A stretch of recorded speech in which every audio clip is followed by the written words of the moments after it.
शिलाद मुनि को मालूम पड़ गया कि मेरा बेटा मरने वाला है। शिलाद मुनि ने अपने बेटे नंदी को पास में बुलाया और नंदी को बुलाकर कहा, नंदी 10 मिनट के अंदर, 10 क्षण के अंदर तेरे प्राण जाएंगे, तेरी क्या तैयारी है वो बता।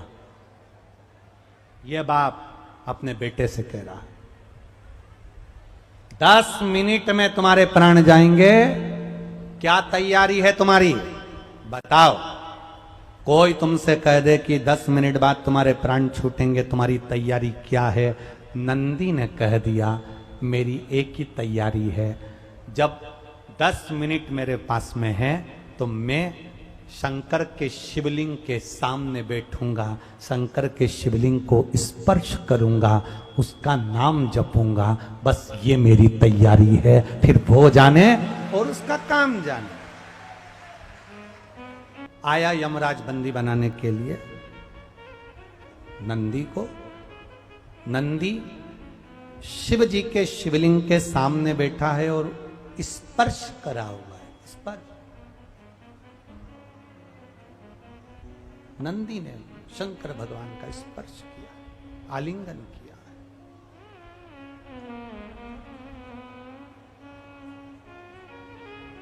स्पर्श कर कर बैठा है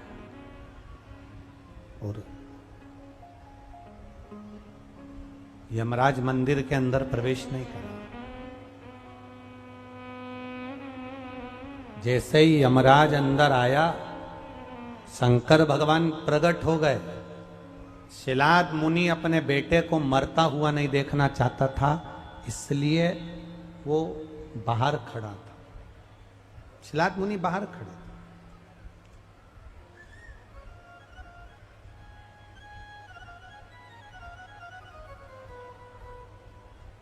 जब शिलाद मुनि बाहर खड़े हैं और अंदर क्या हो रहा है ये किसको मालूम, किसको पता।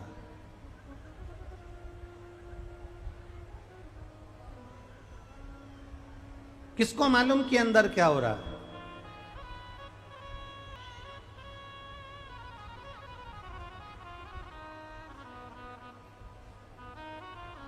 अब क्या हो रहा है मंदिर में, ये शिलाद मुनि को नहीं मालूम।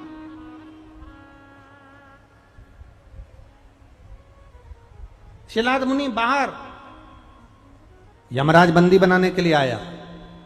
शंकर भगवान प्रकट हो गए। यमराज से कहा तू इसे नहीं मार सकता, क्योंकि मेरे शंकर भगवान कह रहे हैं मेरे शिवलिंग का स्पर्श करा है। यमराज ने कहा आपका स्वरूप का स्पर्श हुआ तो क्या इसको यम की कैद नहीं सताएगी। शंकर भगवान कहते हैं सुन ले यमराज, केवल शिवलिंग के स्पर्श कर लेने से यम की कैद नहीं सताती। नहीं सुन, मेरे ऊपर चढ़ा हुआ अगर जल भी इसके शरीर से अगर लगा हुआ है या इसने धारण करा और उदर में पड़ा हुआ है, जब तक वो जल इसके उदर में है तब तक तू इसको काल के ग्रास में नहीं ले जा सकता, क्योंकि महाकाल इसके साथ है। नंदी के प्राण बच गए। प्राण बचे तो नंदी के पिता शिलाद मुनि ने कहा अब मेरे बेटे के प्राण बच गए हैं, भोलेनाथ ने प्राण बचा लिए।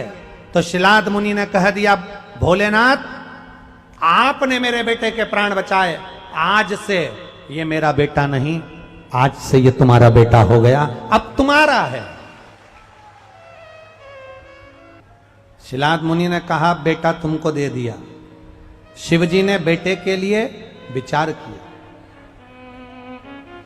और शंकर भगवान ने बेटे के लिए विचार करा और मरुतों की कन्या सुयशा के साथ में, मरुतों की कन्या सुयशा के साथ में नंदी का विवाह कर दिया। सुयशा के साथ जब नंदी का विवाह हुआ, नंदी विराजमान हुए। एक दिन नंदी ने भगवान देवाधिदेव महादेव से प्रार्थना करी, नंदी ने शिव जी से कहा, आपकी ये बहू आ गई है, इसको मैं कहां रखूंगा, कहां रखूं मैं इसको। शंकर भगवान कहते हैं, सुनो नंदी, मैं पार्वती जी को अपने साथ शिवलिंग में जलाधारी के रूप में रखता हूं। आप सुयशा को जिस जगह पर आप बैठोगे, बैठने की जो जगह होगी आपकी, वो सुयशा का स्थान कहलाएगा। जो नंदी का स्पर्श कर कर मुझ पर जल चढ़ाने के बाद नंदी का स्पर्श कर कर जाएगा, वो यश अपने साथ लेकर जाएगा, वैभव अपने साथ लेकर जाएगा। सहजता नहीं है नंदी का स्पर्श।